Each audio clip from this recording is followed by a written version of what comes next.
એશો પંચનમુકારો સર્વપાવપણાસરો મંગલાણં ચ સર્વેષિં પરમં હવૈ મંગલમ. જય જગજીવ જોડી વિયાણો જગગુરુ જગાનંદો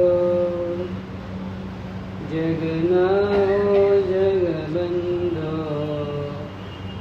જય હે જગપિયામહો ભયમ. જય સ્મયાણં ભવ તીર્થયરાણં પચ્છિમો જય જય ગુરુલોગાણં જય મહાવીરો. ઓંકાર બિંદુ સંયુક્તં નિત્યં ધ્યાયન્તિ યોગિનઃ કામદં મોક્ષદં ચૈવ ઓંકારાય નમો નમઃ. અજ્ઞાનતિમિરાન્ધાનાં જ્ઞાનાંજનશલાકયા નેત્રમન્મિલિतं યેન તસ્મૈ શ્રી ગુરવે નમઃ. તસ્મૈ શ્રી ગુરવે નમઃ. તસ્મૈ શ્રી ગુરવે નમઃ. અચિન્ત્યચિંતામણિકલ્પશાલિને વિશુદ્ધસદ્બ્રહ્મ સમાધિશાલિને દયાર્ણવાયાર્પિતદાયિને સતાં નમો નમઃ શ્રી ગુરુને વિસુરે. નમો નમઃ શ્રી ગુરુને વિસુરે. નમો નમઃ શ્રી ગુરુને વિસુરે.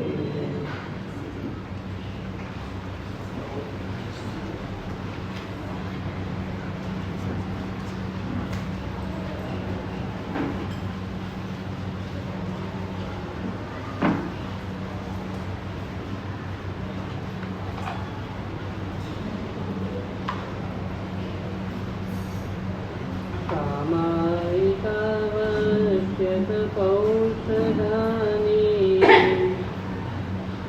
देवार्चन स्नात्रविलेपनानि ब्रह्मक्रियादानतपोमुखानि भव्यश्चतुर्मासिकमङ्गलानि.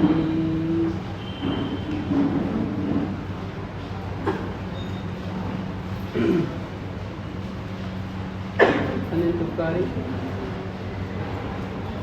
અનંત કરુણાના સાગર હરિયન પરમાત્માના શાસનને જીતાવનાર શાસ્ત્રકાર ભગવાન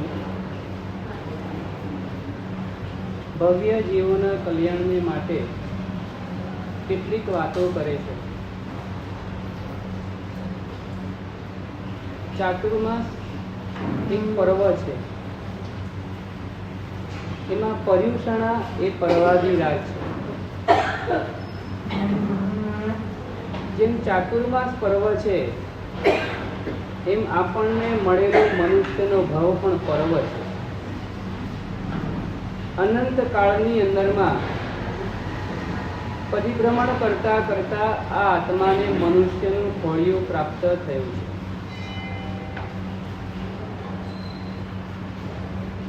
ચાતુર્માસ કેટલા મહિનાનું હોય?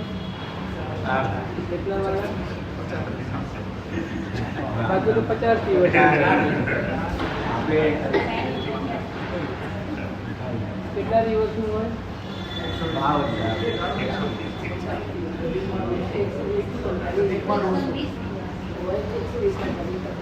એક ઘરમાં ઘણા બધા જગન્નાથ ચાતુર્માસ આવતા હોય. કોઈકને 120 દિવસનું હોય,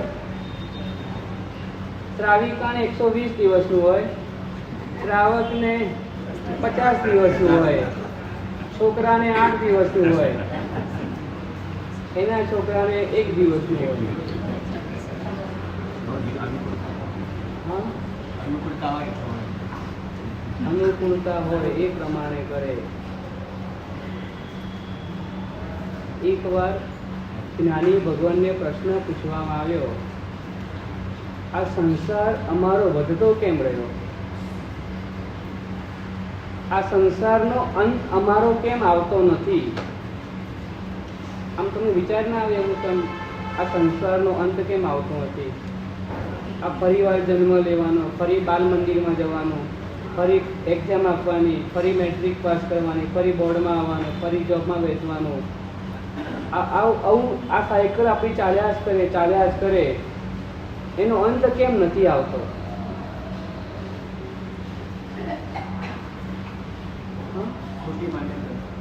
ખોટી માન્યતાઓ. તમારું શું કેવું છે? કર્મ ખપાવતા નથી, વધતા જાય છે. સાચી યાર. પરિણતિ નથી.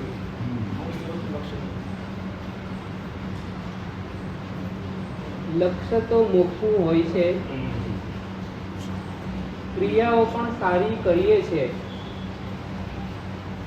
પણ મહત્વની વાત એ છે ને, હમણાં એમને કરી એટલે મને આ વાત યાદ આવી, અનુકૂળતા પ્રમાણે કરીએ છીએ. આજ્ઞા પ્રમાણે કરવાનું છે ત્યાં અનુકૂળતાનું પાલન કરીએ છીએ ને, એટલે સંસાર ચાલુ છે.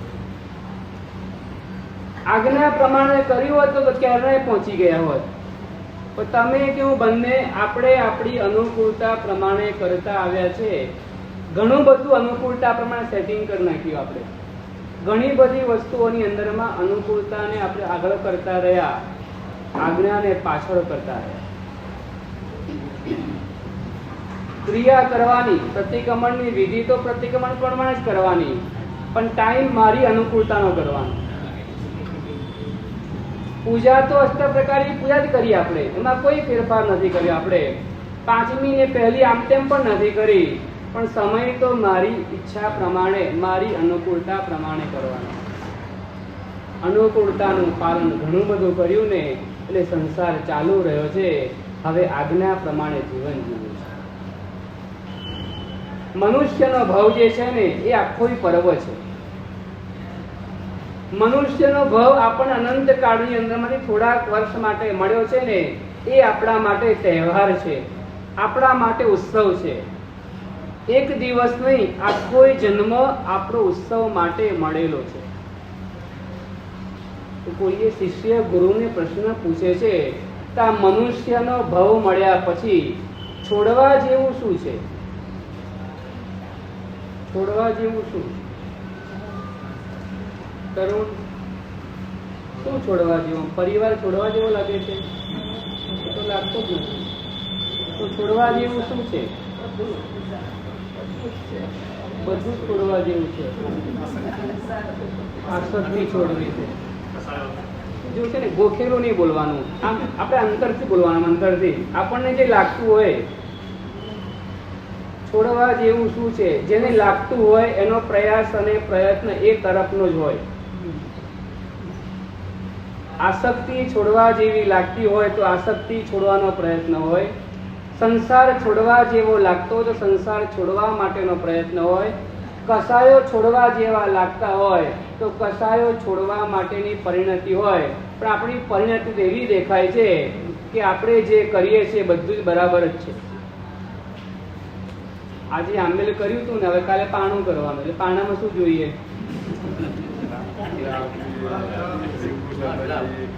રાબ જોઈએ, લીંબુ શરબત જોઈએ. આપણે શું કર્યું મને કહો. હવે આસક્તિને તોડવા માટે આંબેલ કર્યું હતું. એટલે એનો મતલબ એવો હતો કે આપણે આસક્તિ તોડવા માટે આંબેલ કર્યું જ ન હતું. ક્લિયર? રાજુભાઈ, ક્લિયર થઈ ગયું ને? તો જો બીજા દિવસે એવું લાગતું હોય કે આજે મારે પાણું છે, એવું ખાલી લાગતું હોય ને, તો પણ સમજવાનું હજુ આહાર પ્રત્યેની આસક્તિ છૂટી નથી. એવું લાગવું જોઈએ કે બીજા દિવસે આપણે કેમ નહીં? એવું લાગવું ના જોઈએ. કરવું હોય તો કરી શકાય, કારણ કે છે ને અલગ અલગ બધા ઘર બતાવ્યા છે. ઉપવાસ એ આત્માનું ઘર છે, આંબેલ એ મિત્રનું ઘર છે, અને વિગઈને વાપરવી એ દુશ્મનનું ઘર છે. બને તો પોતાના ઘરમાં જ રહેવું જોઈએ. પોતાના ઘરમાં રહેવાની અનુકૂળતા ન આવતી હોય તો મિત્રના ઘરમાં રહેવાય, પણ દુશ્મનના ઘરમાં તો ભૂલમાંય ન રહેવાય. પણ આપણી શરીરની અનુકૂળતા, મનની અનુકૂળતા ઓછી વધતી છે, કદાચ બીજા દિવસે કાણું કરવું પડે છે, પણ એવું ન થવું જોઈએ ઘરની અંદરમાં આમનું આંબેલ ઘરનાને ભારે પડી જાય. હા, એવું જ્યારે થાય ને સમજવાનું કે આપણું આંબેલ લેખી નથી લાગ્યું. તમે એમ કહી દો કે મારે કાલે પાણું છે, આમ બનાવજો, તેમ બનાવજો, પ્રાણું કરજો, એટલે ઘરવાળાને એના કરતા તો એકલાવાળા એના કરતા ન કરે તો આવે.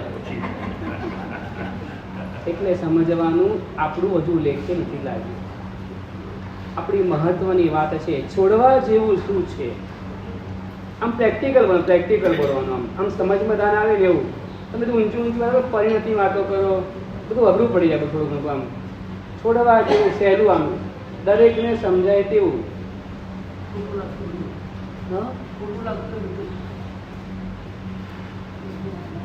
દારૂડિયાને તો ગટરમાં પડ્યો હોય તો બરાબર જ લાગે, હું ખોટું કહેવાય, ખોટું પણ પડી ગયું ને, આપણને ખોટું લાગે નહીં. ભૂંડને પૂછવામાં આવે વિષ્ટા કેવી છે, તો કે બહુ સરસ છે. ગટર કેવી છે, તો બહુ સરસ છે. એને ખોટી લાગતી જ નથી, આપણને ખોટી લાગે છે, એને તો બરાબર જ લાગે છે. એવો જવાબ પણ નહીં ચાલે. બોલો, છોડવા જેવું શું? કલ્પેશભાઈ, શું છોડવા જેવું છે?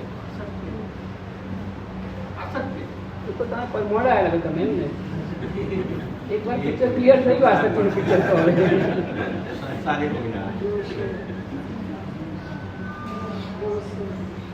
દોષો છોડવા જેવા છે. કસાયો છોડવા એમાં જાગ્યા આવે, કઈ વાત ધીમે ધીમે જાગો તો કરે, વાંધો નહીં આવતો. છોડવા જેવું શું? પપ્પુભાઈ, છોડવા જેવું શું? આમ બોલશો મજા આવશે. હવે તો તમારા સંજ્ઞા છે, કોઈ બહારનું તો કઈ ખાસ છે નહીં અમારું અત્યારે. છોડવા જેવું, દુર્જનનો સંગ છોડવા જેવો છે. દુર્જન પુરુષોનો સંગ છોડવા જેવો છે. ઘણા બધા દોષો છે ને એના કારણે આવી જાય, ઘણા બધા પાપો છે ને એના કારણે આપણા જીવનની અંદરમાં પ્રવેશ કરી લીધો છે. દુર્જનોની સંગતિ છોડવા જેવી છે, કારણ કે એનું જીવન એવા પ્રકારનું છે. આપણે ગુજરાતીમાં ભણતા ને પહેલા નાના હતા ત્યારે એક નાનકડી વાર્તા આવતી હતી. એ વાર્તામાં એવું આવતું હતું, એક ટોપલામાં 12 કેરી છે અને એક કેરી બગડેલી મૂકો તો શું થાય?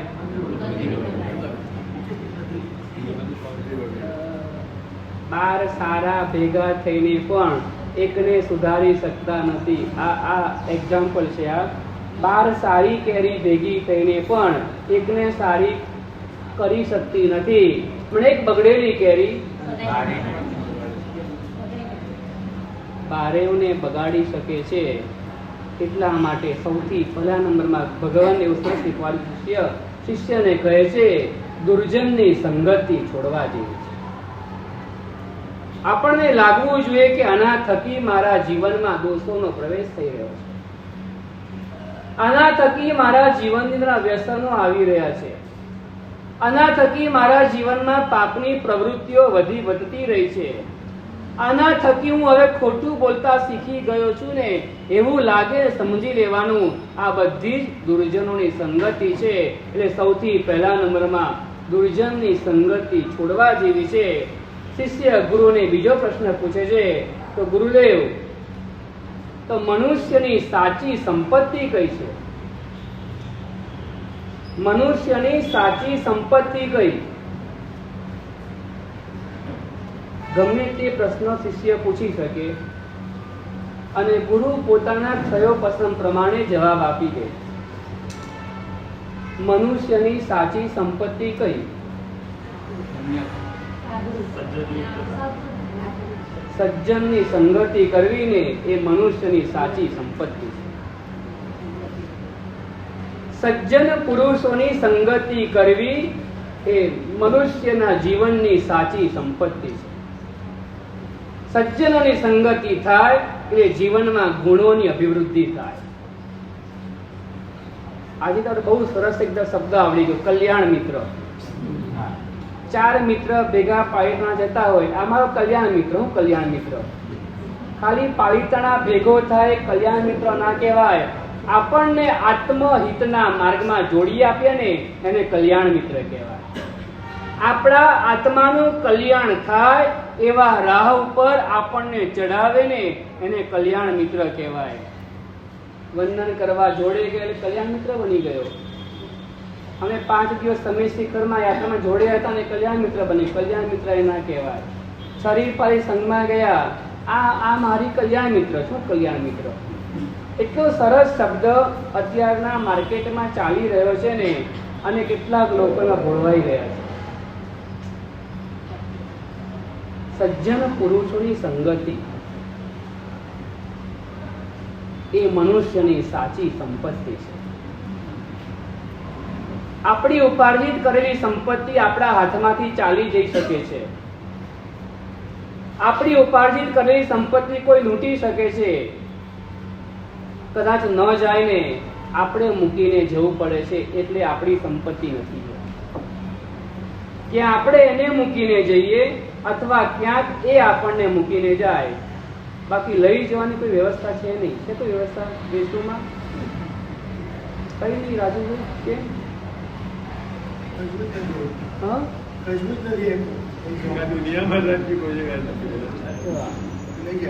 આપતી હોય તો લઈ જાય. તમે એમ કહો ખાલી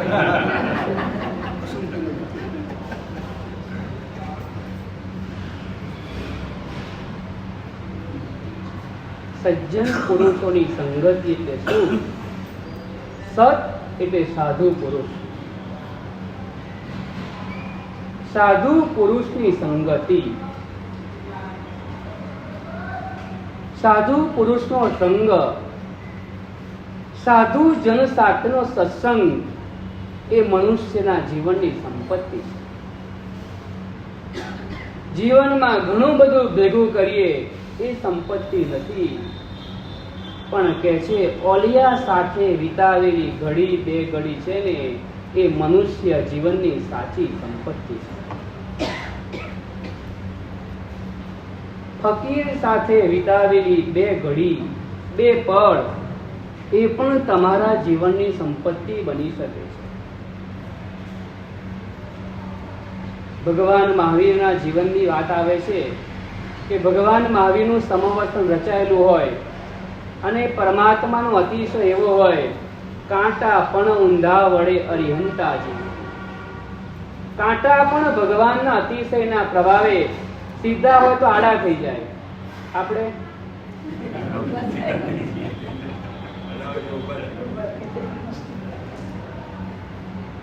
ભગવાનનો અતિશય એવો છે કે રસ્તામાં પડેલા કાંટા ઊભા હોય તો આડા થઈ જાય.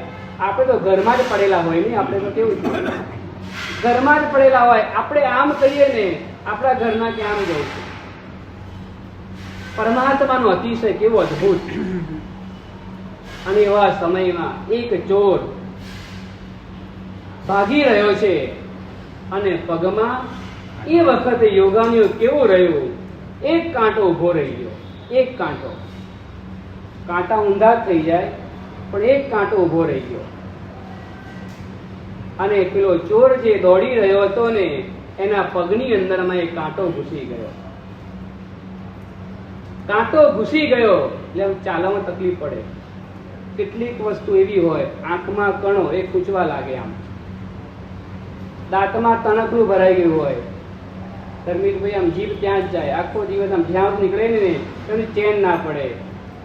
એમ પગમાં કાંટો એ ખૂંચી જાય ને પછી જલ્દીથી નીકળે નહીં ત્યાંથી ચેન ના પડે. આંખમાં કણું કીધું, દાંતમાં તણખલું કીધું અને પગમાં કાંટો અને ચોથા નંબરમાં આ ત્રણની હજુ દવા છે. અને કાંટો કાઢતા ના ફાવતું હોય ને તો પેલા પેલા હું કાંટો કાઢી આપું. આંખમાં તણખલું તમને દેખાતું ના હોય ને તો કોઈ આપણને ધીમે કાઢી આપે એવું બની જાય. દાંતમાં ભરાઈ ગયું હોય તો એના માટે સ્ટીક આવે, એ સ્ટીકથી પણ કાઢી લેવાય. પણ ચોથા નંબરનું એક અઘરું છે બહુ, એ દાઢમાં ભરાયેલું. દાઢમાં એ તણખલું ના હોય, એ વ્યક્તિ હોય, એ દાઢમાં ભરેલી હોય. આમ જ્યારે જોઈએ ત્યારે બહાર આવી જાય, જ્યારે જોઈએ ને એને ત્યારે બહાર આવે દાઢમાંથી. એ નીકળતી નથી ને શું થાય તો કે છે પરિણામ એની અંદરમાં વેર ભાવનાના બીજ રોપાતા જાય. જ્યારે જુએ ને એટલે વેર ભાવનાના બીજ રોપાય. કમઠ અને મરુભૂતિ. કમઠના મગજની અંદરમાં પાસનાર પરમાત્માનો આત્મા એટલે મરુભૂતિ એ એના મગજની અંદરમાં ઘૂસી ગયો હતો, દાઢમાં ઘૂસી ગયો અને કહે છે આ જ મારી ફજીતી કરનાર છે. અને એની પરંપરા 8 ભવ 9 ભવ સુધી એ પરંપરા ચાલુ રહી. 10મા ભવની અંદરમાં એ પાસનાર પરમાત્મા બને અને પછી પૂરી થઈ. આપણી વાત છે આંખનો ઈલાજ છે, દાંતનો ઈલાજ છે, પગનો ઈલાજ છે. દાઢમાં કોઈ ઘૂસેલું હોય તો હવે કાઢી નાખવા જેવું છે. કાંટો ઘૂસી ગયો એટલે પેલો ચોર ચાલતો દોડતો ઉભો રહી ગયો. એ સમયે ભગવાનની વાણી ચાલુ થઈ. આપણને ખબર જ છે બધાને, ભગવાનની વાણી ચાલુ થઈ. બાપા કહીને ગયા હતા કે ભગવાનની વાણી ભૂલમાં તું સાંભળતો નહીં. પહેલાના ચોર લૂંટારાઓને વિશ્વાસ એવો હતો કે ભગવાનની વાણી સાંભળે તો આપણી બાપ દાદાથી ચાલી આવતી પેઢીનો ધંધો હોય એ બંધ થઈ જાય. કોની વાત કરી? લૂંટારાઓને પણ આવો વિશ્વાસ હતો.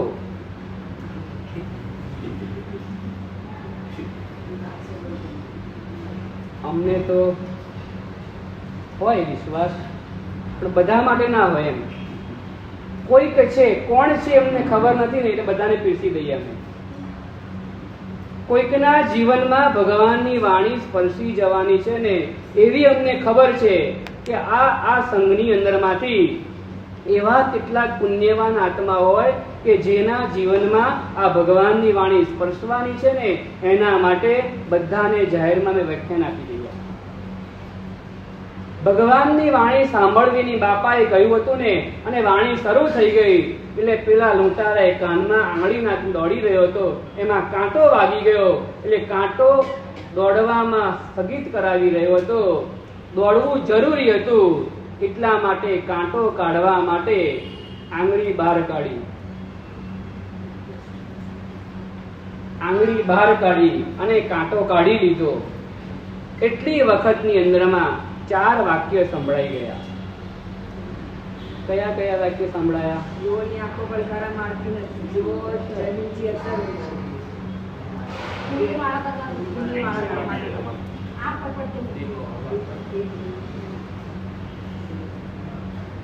યાદ રાખવી એ કરામત છે, જીવનમાં ઉતારવી કલ્યાણનો માર્ગ છે.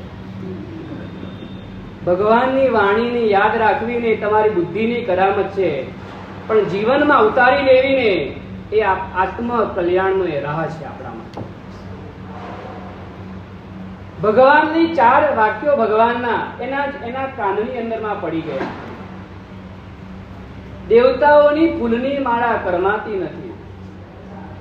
દેવતાઓ જમીનથી 4 આંગળ અધ્ધર ચાલે છે. દેવતાઓની આંખો પટપટ થતી નથી. ચોથું વાક્ય, દેવતાઓને પડછાયો પણ પડે નહીં. બીજી પણ ઘણી બધી વાતો હતી, એને માત્ર 4 સંભળાણી. કારણ કે એને જેટલી વારમાં કાઢ્યું ને એટલી વારમાં 4 વાતો આવી ગઈ, 4 વાતો સંભળાઈ ગઈ. સાંભળવી નહોતી, સંભળાઈ ગઈ. આપણી વાત એ હતી, ઓલિયા સાથે વિતાવેલી 2 પળ પણ જીવનનું પરિવર્તન લાવી શકે છે. ભગવાન મહાવીર ઓલિયો આત્મા છે, ઓલિયો. એને કોઈની અપેક્ષા નથી. એની વાતો, 2 પળની વાતો પેલા ચોરના કાનની અંદરમાં પડી ગઈ અને એને ભૂલવી છે, ભૂલાતી નથી. કેટલી ઘટનાઓ જીવનમાં એવી ઘટતી હોય છે કે યાદગાર બની જાય, યાદગાર. ભૂલવા માંગીએ તો પણ ભૂલી શકાતી નથી, ભૂસવા માંગીએ તો ભૂસી શકાતી નથી. આમ ચિંગમમાં એવું હોય, ઉતારાય પણ નહીં, બહાર કઢાય પણ નહીં. ખબર છે? પેલા થોડીક વાર ટેસ્ટ આવે, આમ થોડીક વાર પછી એવું થઈ જાય, ટેસ્ટ પણ ના આવે, ગળે ઉતારાય નહીં અને બહાર કઢાય નહીં. લગ્ન કર્યા પછી પણ હર્ષિલભાઈ એવું હોય, થોડાક દિવસ સારો લાગે. તમારો અનુભવ શું કે જવું છે તમારે? બિલકુલ જેવું, અંદર ઉતારાય નહીં એટલે બહાર કઢાય નહીં. આ 4 વાતો ભૂલવા માટેનો પ્રયત્ન કરે પણ ભૂલાતી નથી. યાદ રહી ગઈ, યાદ. એના જીવનમાં પોતાને મોતમાંથી બચાવનારી બની ગઈ. અભય કુમારનું એક નાટક હતું, એક ઝાડ પાથરી હતી અભય કુમારે. એને પકડવા માટે એક ચોર હતો. ચોર કેમે કરીને પકડાતો નહોતો. મગધ દેશના રાજાની ઊંઘ જેને હરામ કરી નાખી હતી.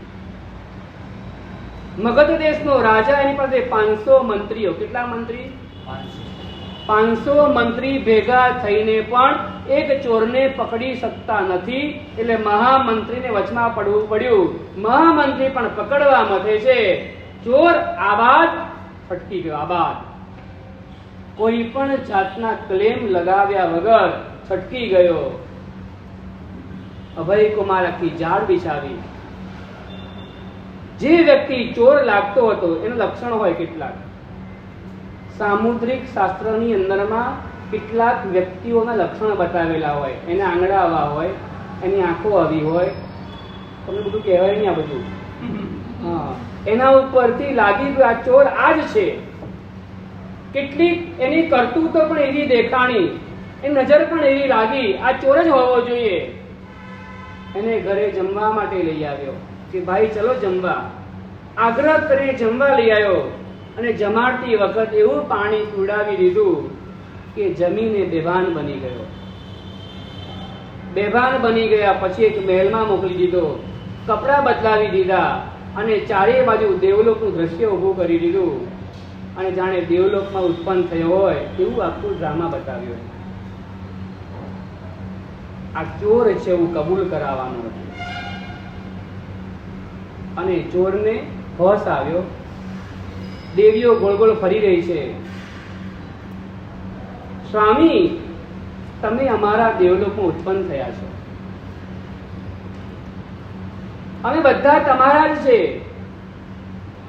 આ દેવલોક તમારું છે, આ રુદ્ધિ સિદ્ધિ સામ્રાજ્ય જે કંઈ પણ છે ને એ બધું તમારું. પણ અમારા દેવલોકનો નિયમ છે કે જન્મે એટલે એનો બધું લેખ લખવો પડે છે કે તમે ગયા જન્મમાં કેવા કેવા પુણ્ય કર્યા હતા તો તમને દેવલોકમાં જન્મ મળ્યો છે. આ એવું લખાવો તમે અમને. તમે ગયા જન્મમાં એવું શું કરીને આવ્યા છો કે તમારો દેવલોકમાં જન્મ થયો? એવું કોઈ આપણી પાસે લિસ્ટ માંગે, આપણી પાસે શું હોય યાદીમાં?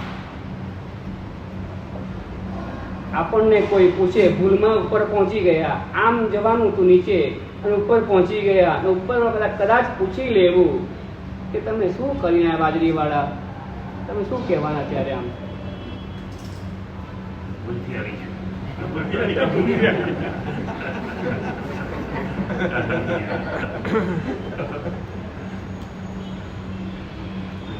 સારું, એટલે એક્સેપ્ટ કરવું બહુ સારું કહેવાય. પેલો આમ ચકડ વકડ જો હું અહીંયા ક્યાંથી આવી ગયો? સ્વામી તમે જરાય ચિંતા ના કરો, તમે દેવલોકમાં ઉત્પન્ન થયા છો, આ બધું તમારું જ છે, તમારે કોઈ ચિંતા કે વિચારવાની જરૂરિયાત નથી.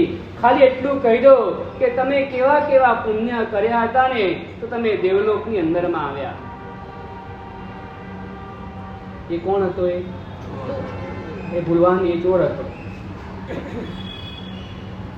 એને શું થયું હતું? કાંટો વાગ્યો હતો એકવાર. ત્યારે શું થયું હતું? ભગવાનના 4 વાક્યો સાંભળેલા હતા, એને અત્યારે કામ લાગી ગયા. અહીંયા ચોર જો કબૂલ કરવાનો હતો કે મેં પુણ્યના કાર્યો કર્યા નથી, મેં તો પાપ જ કર્યું છે, જો એવું બોલી જાત ને તો એ પકડાઈ જાત. એની જગ્યાએ જ્યારે પૂછવામાં આવ્યું ને, એને આમ તેમ જોયું ને તો ફૂલની માળામાં કેટલાક ફૂલો કરમાયેલા દેખાયા.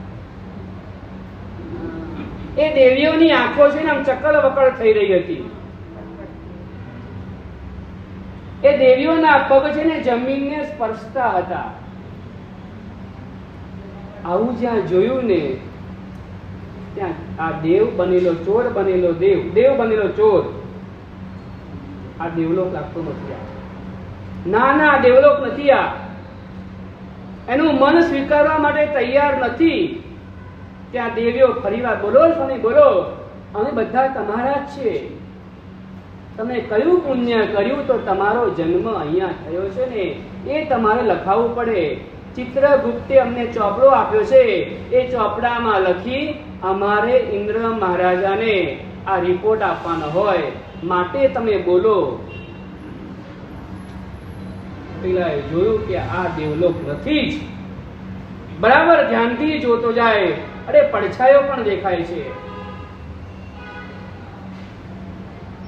પરસેવો પણ દેખાય છે. ના હોય, આ દેવલોક ના જ હોય. કદાચ અભય કુમાર મહાબુદ્ધિશાળી છે, કદાચ એને મને પકડવાની જાળ બિછાવી હોય ને એવું આ લાગે છે, એટલે મારે બોલવું નથી.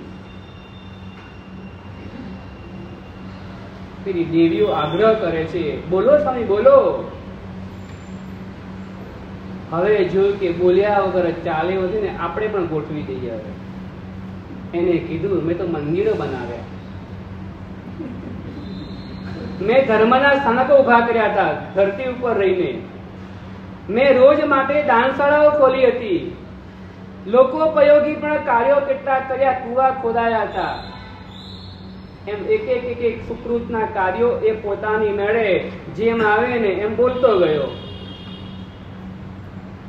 પેલા દેવી લખતા જાય. થોડીક વાર થઈને દેવી પૂછે છે, કોઈક નાનું મોટું પાપ તો કર્યું છે ને? જેટલા વાર બોલો તો ખરા, કોઈક નાનું મોટું પાપ તો તમે કર્યું હશે ને? મેં પાપ કર્યું હોય તો હું દેવલોકમાં કેવી રીતના આવે? મેં પાપ તો કર્યું જ નથી. ના, કોઈક તો કર્યું હોય ને, કોઈક વાર ભૂલમાં થયું હોય, અજાણતા થઈ ગયું હોય, નાના હોય તો થઈ ગયું હોય, કોઈક તો પાપ કર્યું હશે ને? ના, મેં કોઈ પાપ જ નથી કર્યું. અભય કુમાર દેવલોકના પડદાની પાછળ ઊભીને સાંભળી રહ્યો હતો કે આ ચોર શું બોલી રહ્યો છે. ઘણી બધી વાર દેવીએ આડકતરીને પૂછ્યું, કોઈકની જોડે એને ક્યાંક કર્યું હોય, કોઈક લોભના લાલચના કારણે કરેલું હોય. ના, પાપ તો દુર્ગતિમાં લઈ જાય, પાપ કરાય જ નહીં. ચોર બોલે છે.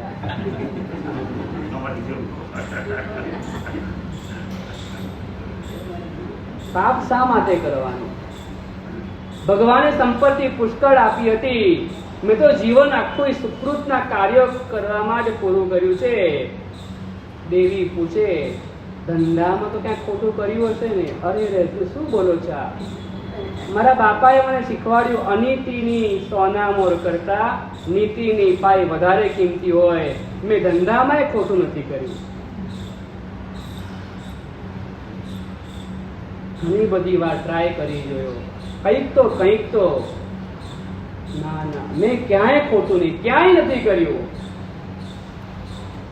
દેવી પૂછે, તો તમે શું કર્યું તું? મેં જિંદગીમાં ધર્મના કાર્યો કર્યા અને વધેલા ટાઈમની અંદરમાં ભગવાનનું નામ લઈને માળા જપતો હતો, બીજું કાંઈ મેં કર્યું નથી. તમારા દીકરાઓએ કંઈ પાપ કર્યો છે ને? અમારા ઘરમાં પાપનો પ્રવેશ જ નહોતો.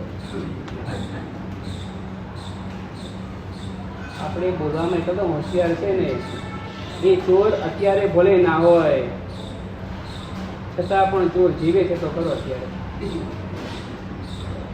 ભલે દેખાતો ના હોય નજરની સામે, પણ જીવે તો છે, કારણ કે બધા ડાયલોગ આપણને આવડે છે.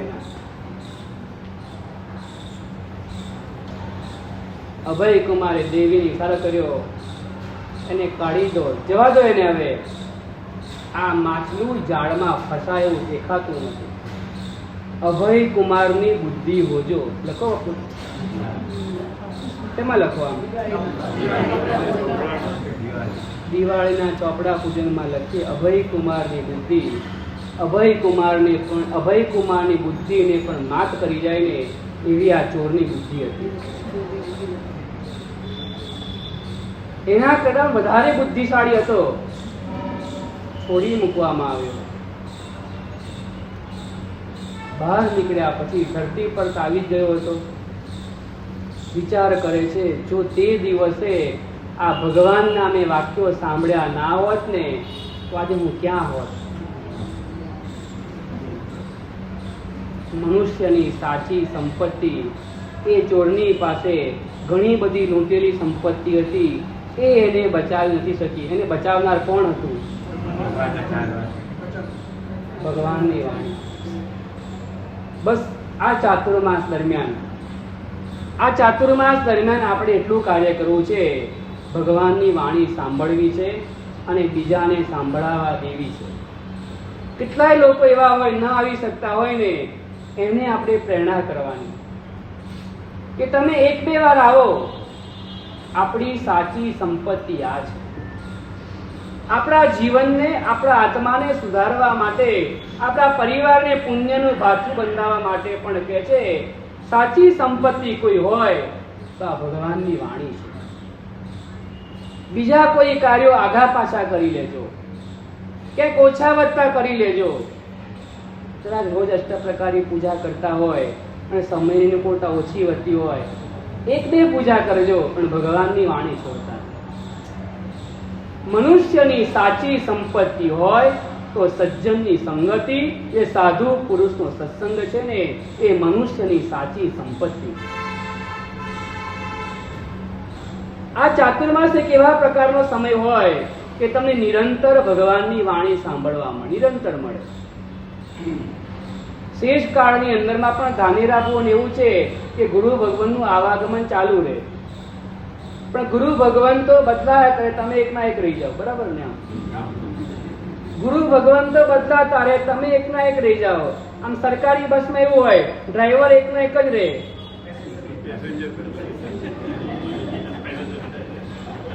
એમાં બહુ વાંધો ના આવે, ડ્રાઈવર એકનો એક રે, વાંધો નથી હોતો. પણ કે છે પેસેન્જર બદલાયા કરે, પેસેન્જર ન બદલાય અને ડ્રાઈવર બદલાયા કરે ને અઘરું. કારણ કે ડ્રાઈવરને ખબર ના હોય પેસેન્જરનો ટેસ્ટ કેવા પ્રકારનો છે. ડ્રાઈવરને ખબર નથી હોતી પેસેન્જરની ચોઈસ કેવા પ્રકારની છે. ડ્રાઈવરને ખબર નહોતી હોતી કે પેસેન્જરને કેવી સગવડતા જોઈએ છે. એ ખબર પડે ને એટલે બસ ચલાવવામાં અનુકૂળતા રહે. તો આ 4 મહિના ડ્રાઈવર નહીં બદલાય. બરાબર ને?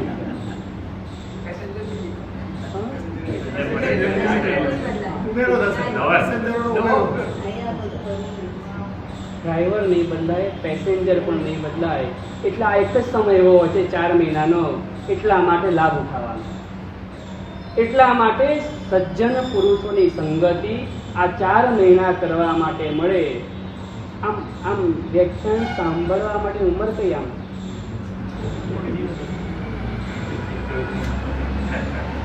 જાણવા માટે પૂછીએ.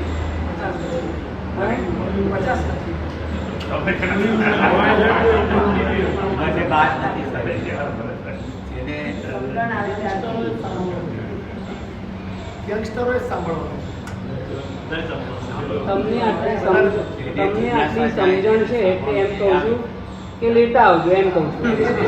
પ્રેરણા કરવાની છે. હા. લાવવો નહીં લાવો તો આપણે હાથની વાત નથી, પ્રેરણા કરીશું. ઘરે રોજ કહેવાનું, ઘરે રોજ પ્રેરણા. ચલો એકવાર ચલો સાંભળવા જેવું છે, કારણ કે પ્રવચનની ઉંમર કોઈ હોતી નથી અને પ્રવચન ક્યારે ઉંમર લાયક હોતું નથી.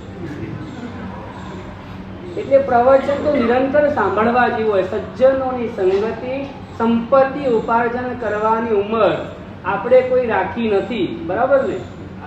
ઓફિસ જાઓ છો? હા, નથી જતા? આટલું નહીં જતા? ઘરેથી રિપોર્ટ લો, ઘરેથી રિપોર્ટ લો કે ના લો? ઘરેથી. ઓફિસ જાઓ છો રાજેશભાઈ? અચ્છા, તમે જાઓ છો ઓફિસ?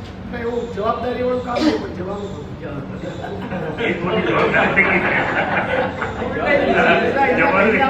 પહેલા આવવાનું, પછી ત્યાં જવાનું. જવાબદારી વાળું તો નહીં, પણ જવાનું ખરું. એની કોઈ કિંમત જ ના હોય. આપણે ટાઈમ એટલે પેલું પ્રવૃત્તિમાં રહીએ.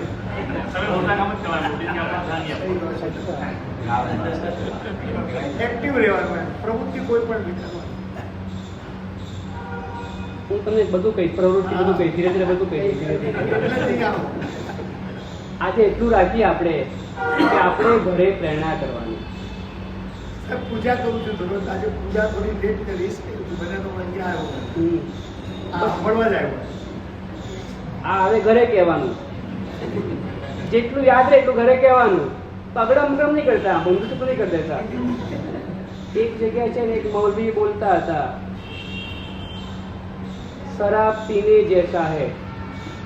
એક ભૈયા સાંભળ્યું, શરાબ પીવાનું ચાલુ કરી દીધું. અને પેલા મૌલવી મળી ગયા ને, મૌલવીને મળ્યા તો નશામાં હતો. મૌલવી કે તમે શું કરો છો? આપને તો બોલા था શરાબ પીને જૈસા હૈ. મેં આગળનું પણ કીધું હતું, નરકમાં જાને કા સીધા રસ્તા હૈ. તે તો સાંભળ્યું ને આગળનું.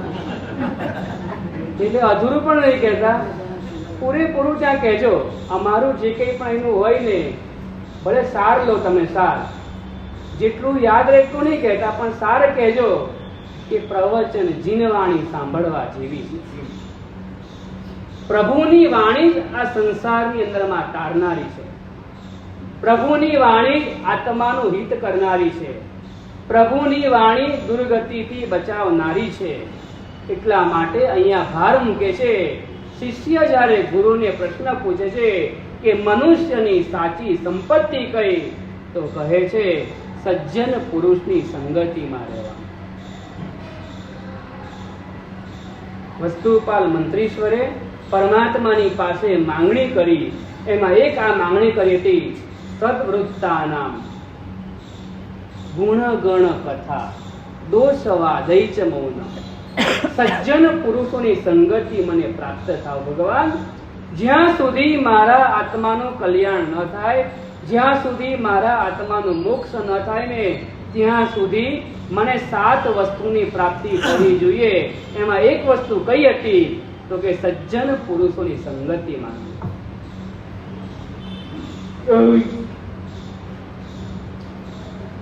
સજ્જન પુરુષના જીવનની સંગતિ ક્યાં સુધી પહોંચાડી શકે? દોરો હોય, દોરો, દોરાની કિંમત કેટલી? દોરાની કિંમત પેલું પડીકો ને, પડીકો કાચો દોરો, કાચો, કોઈ વેલ્યુ જ નથી એની. માર્કેટમાં જોવા જઈએ, એમ્બ્રોઇડરીમાં પણ કામ ના લાગે. લાગે કામ? એમાં કામ ના લાગે. પણ એ દોરો છે ને, એ બહુ સામાન્ય છે. સામાન્યએ અસામાન્ય સંગ કર્યો. દોરાએ ફૂલનો સમાગમ કર્યો. એની ફૂલની સંગતિ કરી, ક્યાં પહોંચી જાય?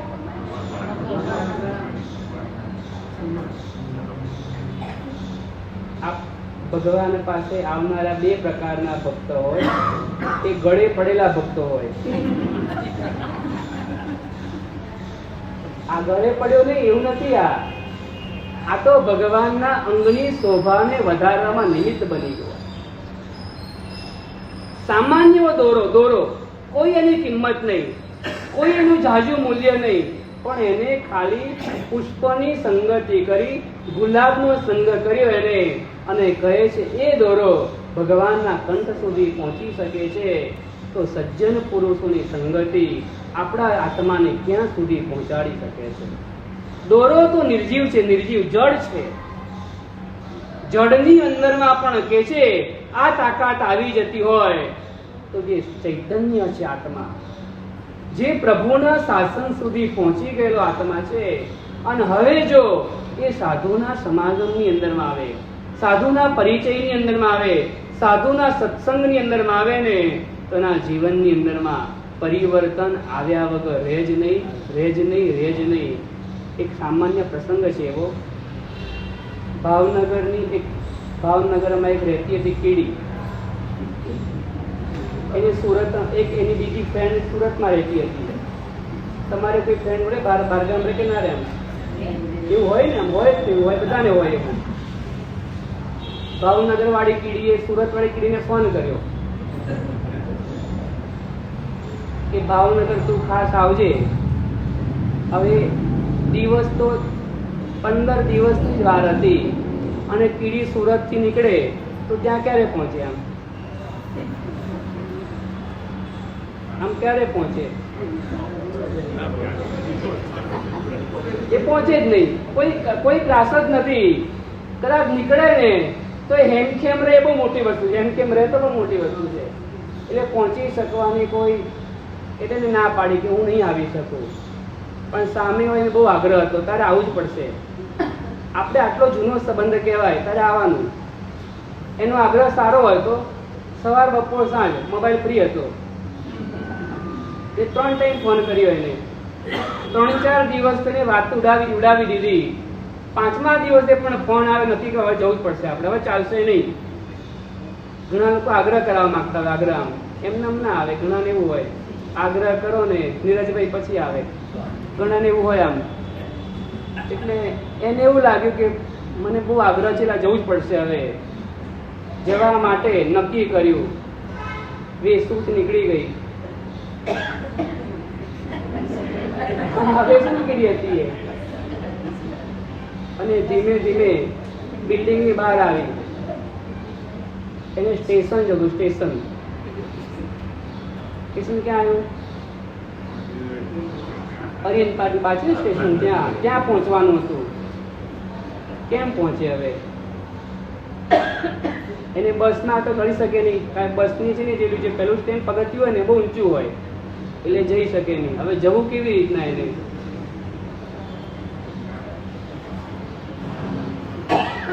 એ ધીમે ધીમે ચાલતી ચાલતી એટમોસ્ફિયરની બહાર આવી ગઈ.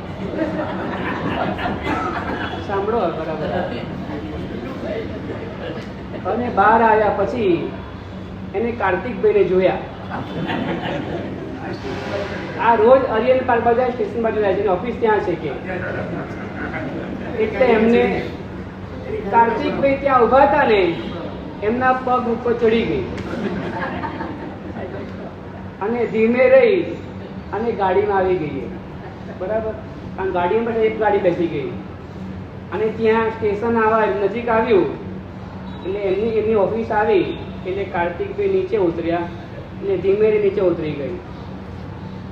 એટલે અડધો કલાકમાં 16 કિલોમીટરનું અંતર કપાઈ ગયું એનું. તો એક તો સારું, એક કામ પતી ગયું એનું. હવે ધીમે ધીમે કરતી કરતી એ સ્ટેશન સુધી આવી ગઈ. હવે એને ક્યાં જવાનું છે? બાંદ્રા પકડે. બાંદ્રા, હા, એટલે બાંદ્રા ગાડી આવે ને, બાંદ્રા એ પકડવાની હતી એને. એટલે ત્યાં સાઈડમાં ઊભી છે.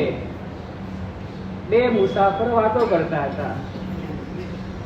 એક કે આજે આવતા મોડું થઈ ગયું છે, ઉતાવળ છે, ગાડી મળશે કે કેમ? પેલો બીજો કઈ ગાડી કઈ પકડ? મને બાંદ્રા પકડવાની છે. કીડીએ સાંભળ્યું. હવે કીડીને કાન છે કે નહીં પણ મગજ ચલાવતા નહીં અત્યારે. બરાબર? હા, તો મગજ ચલાવે ગયું નહીં. એક કે પેન રે કહેવાય. એ બધું ચલાવતા નહીં મગજ અત્યારે. આપણે તો એટલું જ વાત રાખવાનું. કીડી પહોંચી ગઈ, પેલા ભાઈની વાત સાંભળી લીધી એને, અને પેલા ભાઈ ત્યાં ઊભા હતા એની બેગ ઉપર ચડી ગઈ. બેગ ઉપર ચડી ગઈ અને બેગ ઉપર જઈને બેસી ગઈ ત્યાં આગળ. અને પેલા ભાઈએ બાંદ્રાની ગાડી પકડી અને કીડી ક્યાં પહોંચી ગઈ? વિચાર તો કરો, આમ વિચાર કે જેનો કોઈ ક્લાસ જ નથી, જેની કોઈ શક્યતા નથી, જેની કોઈ સંભાવના પણ નથી કે એ ત્યાં પહોંચી શકે, છતાં પણ એક સામાન્ય એવી વ્યક્તિની સંગતિ કરે છે ને તો પણ પોતાની મંજિલે પહોંચી શકે છે. તો આપણે આપણા જીવનમાં સાધુ પુરુષની સંગતિ કરીએ, આપણે ક્યાં સુધી પહોંચીશું? આપણે તો સીધા શિલા સુધી પહોંચવાનું છે. સ્ટેશનમાં આંટા નથી મારવાના. સ્ટેશન તો આવી જ ગયું છે હવે. આ જંકશન ઉપર તો આવી જ ગયા છે. અહીંયાથી બધી જ ગાડીઓ મળવાની તમને. જે તમારે ગાડી જોઈતી હોય એ બધી જ ગાડી મળે. નરકની પણ મળે ને સ્વર્ગની પણ મળવાની, ભવનપતિની પણ મળે અને વ્યંતરની પણ મળવાની, વૈમાનિકની પણ મળે અને જ્યોતિષની પણ મળવાની, મહાવિદ્યની પણ મળે અને ઐરાવતની પણ મળવાની, ભરતની પણ મળે અને લવણ સમુદ્રની પણ મળવાની. તમારે જ્યાં જવું હોય એ તમે નિર્ણય કરો, મારે ક્યાં જવું છે. કીડીની પાસે એક લક્ષ્ય હતું કે મારે ભાવનગર જવાનું છે, તો એ ત્યાં પહોંચી શકતી હોય છે. તો આપણી પાસે એક લક્ષ્ય હોવું જોઈએ, અને લક્ષ્ય કેળવાઈ જાય પછી નક્કી કરો કે હવે મારે કઈ ગાડીમાં ચડવાનું છે ને મારા માટે કઈ ગાડી યોગ્ય છે, એ ગાડી તરફ આગળ વધવાનું. તો જ આપણો આત્મા જ્યાં પહોંચવા માંગીએ છીએ ને ત્યાં પહોંચી શકે છે. સ્ટેશન ઉપર આંટા મારવાથી કાંઈ વળતું નથી. આંટા મારવાનું બંધ કરવું છે હવે, અને પ્રોપર ગાઈડ કરી અને ગાડીને પકડવાની. આ જંકશન ઉપર 50 વર્ષથી આંટા જ મારીએ છીએ. 50 વર્ષ એમની વગર 50 વર્ષ ઉંમર સંભળાય. 50 વર્ષ તો આંટા જ માર્યા. 50 વર્ષ આંટા માર્યા, અને હવે જે સમય રહ્યો છે એ સમયની અંદરમાં આપણે ગાડી માટેનો પ્રયત્ન કરી રહ્યા છીએ. હવે ગાડી સ્ટેશન ઉપર આવી છે. ગઈકાલે ગાડી મુકાઈ ગઈ, બરાબર છે ને, અને કાલે સિગ્નલ પણ મળી ગયું. હર્ષભાઈ સંઘવી આવી ગયા અને સિગ્નલ આપી દીધું એમને હવે. અને હવે ડ્રાઈવર તરીકે અમારી ડ્યુટી આવી છે, અમે પણ આવી જ ગયા છે હવે. તો હવે તમારે પ્રયાસ અને પ્રયત્ન એ કરવો છે, અમારે ગાડીમાં ચડવું છે, અને અમારું જે લક્ષ્ય છે એ લક્ષ્ય અમારે પ્રાપ્ત કરવાનું છે. તો આપણા જીવનની અંદરમાં શું કરવા જેવું છે, કેવી રીતના કરવાનું છે, આ ચોમાસા દરમિયાન શું કરવું જોઈએ, એ મહાપુરુષોએ કેટલાક માર્ગ બતાવેલા છે કે કેવા પ્રકારે છે. અઘરે અધિકાર